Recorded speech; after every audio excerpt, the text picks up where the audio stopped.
Hello students, how are you all? I hope you all are doing well. Students, today we'll be starting with a new chapter of geography, that is chapter number 23, human resource. Students, you know humans are the greatest resource of the world. Now the question arises, why they are considered the greatest resource, or why human beings are so much important. Let's imagine the world without human beings. If there will be no humans, who will be utilizing the resources? Who will be producing or manufacturing the goods? Who will be generating wealth for the country? Who will be contributing to the economy of a country? Or who will be converting a piece of rock into a huge resource? Who will be doing all these things? Yes, this is we humans who work upon the natural resources just to generate wealth for the country, just to raise the living standard, just to contribute to the economy of a country, just to manufacture or produce the goods so that it would be available to other well-beings, just to utilize the resources in the effective and efficient manner. This is the importance of people, and that's what we are going to study in this chapter. We are going to study everything about population. What are the factors that influence human resource, the components, the composition, then density of population, what are the factors that affect density of population, birth rate, death rate, migration, all these things we'll be studying in this chapter. Okay? So, without any further ado, let's roll the intro. 23, human resource. Students, you can see that there are two words in this chapter. The first one is human and the second one is resource. Human means the population, be it the population of India or any other country. Okay? And resources, this word resources will be taking in context to humans, that what all benefits are derived from humans. ठीक है, तो यहाँ पे जो resource है, यहाँ पे हम बेनिफिट्स की बात कर रहे हैं कि हमें एक ह्यूमन बीइंग से क्या क्या बेनिफिट्स डिराइव हो सकते हैं. So this is the chapter human resource. So here is a brief content as to what we will be reading in this chapter. First, people as a great resource. Second, factors that influence human resource. Third, density of population. Fourth, distribution of population. Fifth, factors influencing distribution of population. And sixth, population change. So these are the 6 main topics which we will be covering in this chapter. People as a great resource. The first and foremost topic, why people are considered as a resource. What all benefits we derive from people. Why we call people as a resource. Right? First point. It is the people who work on natural resources of a country to produce wealth. Wealth को generate करने के लिए, country की economy में contribute करने के लिए, standard of living को इंक्रीज करने के लिए, ये वो इंडिविजुअल्स हैं, ये वो ह्यूमन बींग्स हैं जो नेचुरल रिसोर्सेज पे वर्क कर रहे हैं. ठीक है, मैंने आपको एग्जांपल पहले भी दिया है. Coal is nothing but a piece of rock until humans invented technology to use it as a resource. Coal is nothing but a piece of rock unless and until human beings ने वो technology नहीं बनाई हो जिसकी वजह से हम कोल को क्या कह सकते हैं, रिसोर्स. ठीक है, क्योंकि ह्यूमन बींग्स ने वो टेक्नोलॉजी बनाई है, इसीलिए अब हम कोल को एक रिसोर्स बोल सकते हैं. हम रिसोर्स वर्ड की बात करते हैं. What do you mean by word resource? Resource mean something that satisfies our needs. यही मतलब होता है रिसोर्स का. हाँ जी.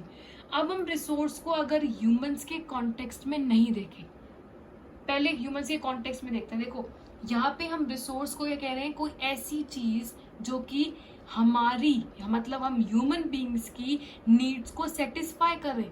ठीक है, उसको रिसोर्स बोला जाता है. अगर हम ह्यूमंस के कॉन्टेक्स्ट को हटा दें कि ह्यूमंस को सेटिस्फाई करते हैं, ह्यूमंस की नीड को सेटिस्फाई करती है, तो क्या उस रिसोर्स का कोई मतलब है? नहीं है. ठीक है, ऐसे एक वर्ड ले लो, डिजास्टर. एक ऐसी calamity which affects humans in a very negative way.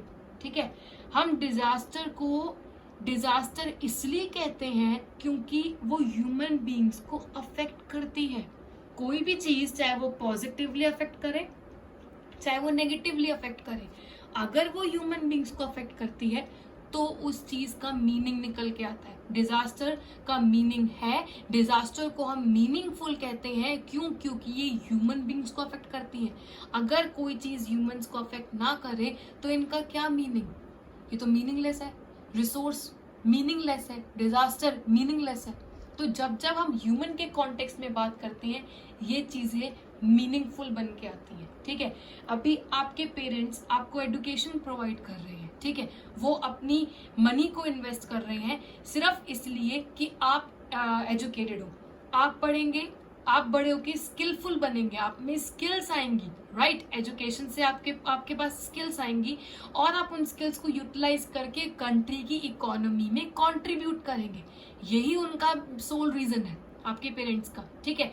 अब क्योंकि आप कंट्री की इकोनॉमी में कंट्रीब्यूट करेंगे बड़े होके, तो इसलिए आपको क्या बोला गया है?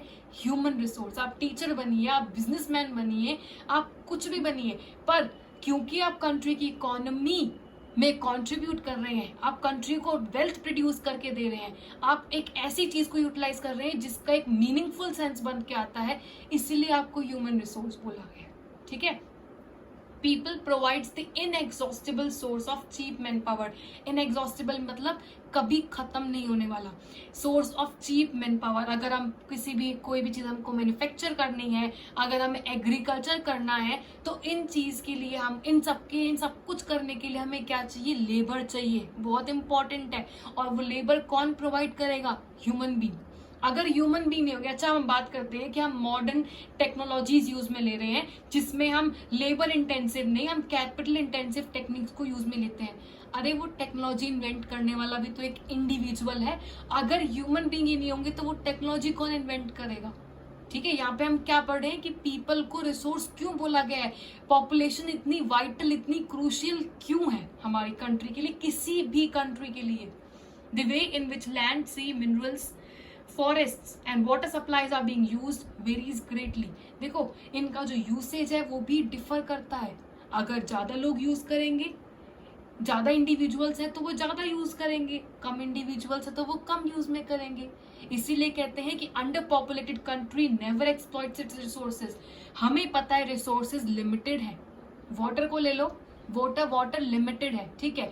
अगर एक ऐसी कंट्री है जिसमें पॉपुलेशन कम है तो वाटर को उसी तरह से यूटिलाइज किया जाएगा, वाटर को इफेक्टिव मैनर में ही यूटिलाइज किया जाएगा। पर अगर कोई पॉपुलेटेड कंट्री है, populated country as big as India, हम इंडिया की बात करते हैं अपनी, उसमें चांसेस है कि हम रिसोर्सेज को एक्सप्लॉइट कर सके। वाटर ही हम लेके चल रहे हैं ना एग्जाम्पल। एक है कि हम कुछ limited amount of individuals use में ले रहे हैं, और एक है इतनी ज्यादा पॉपुलेटेड कंट्री यूज में ले रही है। तो जब पॉपुलेटेड कंट्री होगी, जब ज्यादा इंडिविजुअल्स होंगे, तो वो रिसोर्सेज को ऑप्टिमम यूटिलाइजेशन नहीं मिलेगा, वो रिसोर्सेज इफेक्टिवली यूटिलाइज नहीं होंगे, वो रिसोर्सेज एक्सप्लॉइट किए जाएंगे। इसीलिए लोगों को ग्रेट रिसोर्स कहा जाता है, प्रोवाइडेड ग्रेट रिसोर्स कहा जा रहा है, ह्यूमन रिसोर्सेज कहा जा रहा है। ये हमको पता चल गया because they are very important. Provided एक कंडीशन है कि वो रिसोर्सेज को बहुत ही इफेक्टिवली यूटिलाइज करें, वो रिसोर्सेज को बहुत ही ऑप्टिमम वे में, बेस्ट वे में यूटिलाइज करें, because we all know that resources are limited. समझ आ गया?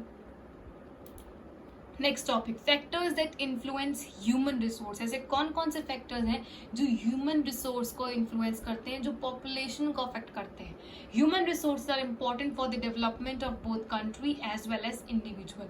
दोनों के डेवलपमेंट के लिए ही, कंट्री के लिए भी और हम एज एन इंडिविजुअल के लिए भी इम्पॉर्टेंट है। दिस तो we all no.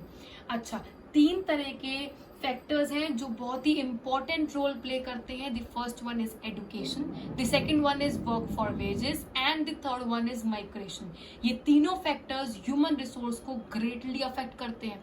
Let's see कैसे अफेक्ट करते हैं। एजुकेशन बहुत इजी वे है।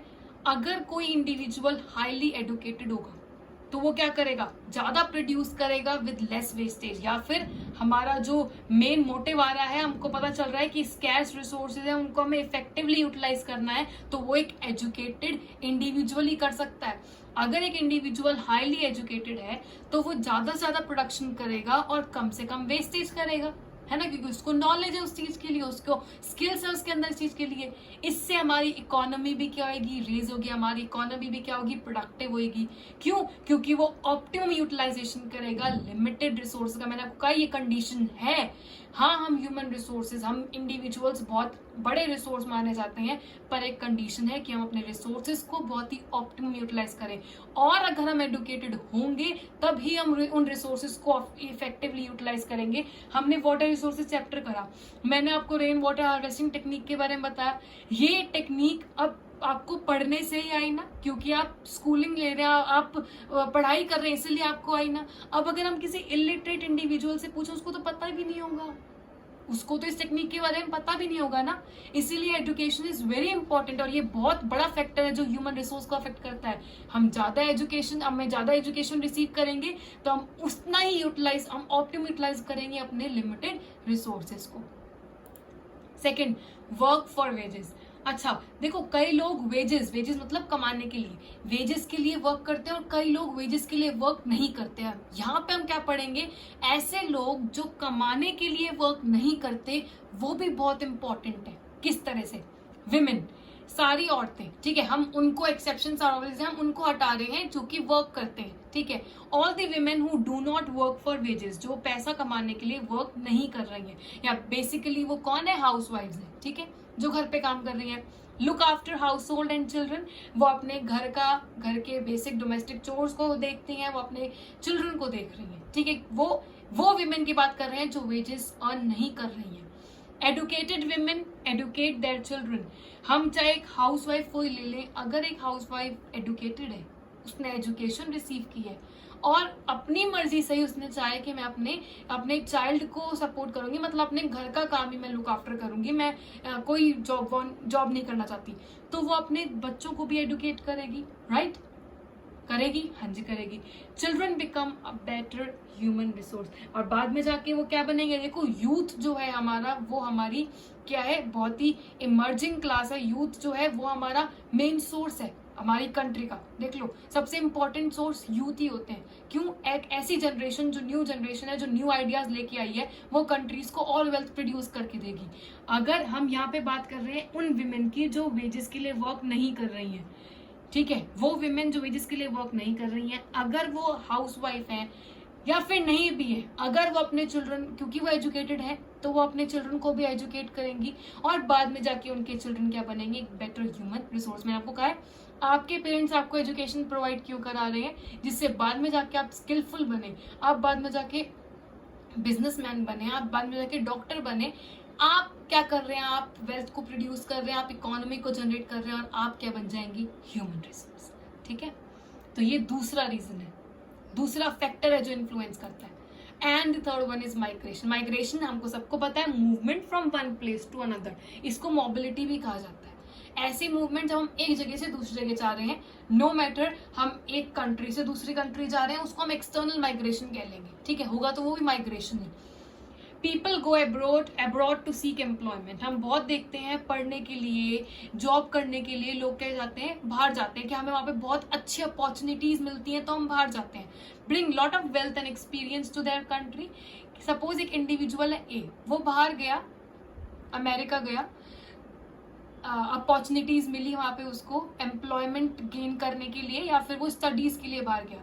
अब वो जो भी सारे अपना एक्सपीरियंस है और जो भी उसकी वेल्थ है, वो कहाँ लेके आएगा, हमारी कंट्री में लेके आएगा, हमारी इंडिया, हमारी कंट्री में लेके आएगा, और इस वजह से हमारी कंट्री की वेल्थ इंक्रीज होगी, इस वजह से हमारी कंट्री की इकोनॉमी जनरेट होगी, और हम फाइनली अगेन हम क्या कह सकते हैं, क्योंकि वो बाहर गया है, बाहर की अपॉर्चुनिटीज से, वहां से वो एक्सपीरियंस लेकर आया है, और ह्यूमंस में बहुत ज्यादा पोटेंशियल होता है। देखो, हर ह्यूमन में पोटेंशियल होता है, बात ये होती है कि अपने पोटेंशियल को पहचाने, ठीक है, और उसने पहचाना अपना पोटेंशियल, वो एक्सपीरियंस, वो वेल्थ लेके आया हमारी कंट्री में, और हमारी कंट्री को, हमारी कंट्री की इकोनॉमी को, हमारी कंट्री की लिविंग स्टैंडर्ड को उसने इम्प्रूव करा, इसीलिए तो वो ह्यूमन रिसोर्स है, ठीक है। तो ये 3 फैक्टर्स हैं जो कि अफेक्ट करते हैं किसी भी एक ह्यूमन को, ह्यूमन रिसोर्स को अफेक्ट करने वाले 3 फैक्टर्स कौन कौन से हैं, education, work for wages and migration. समझ आ गया?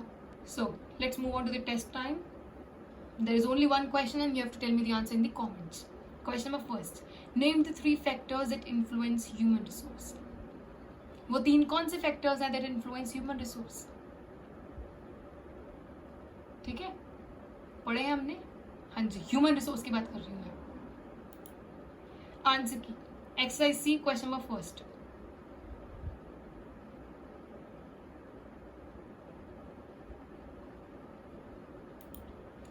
Exercise C, question number 2 or exercise D, question number first. Basically, these questions are the same. So we have to write only one answer of these 2 questions. Will not be doing these questions separately.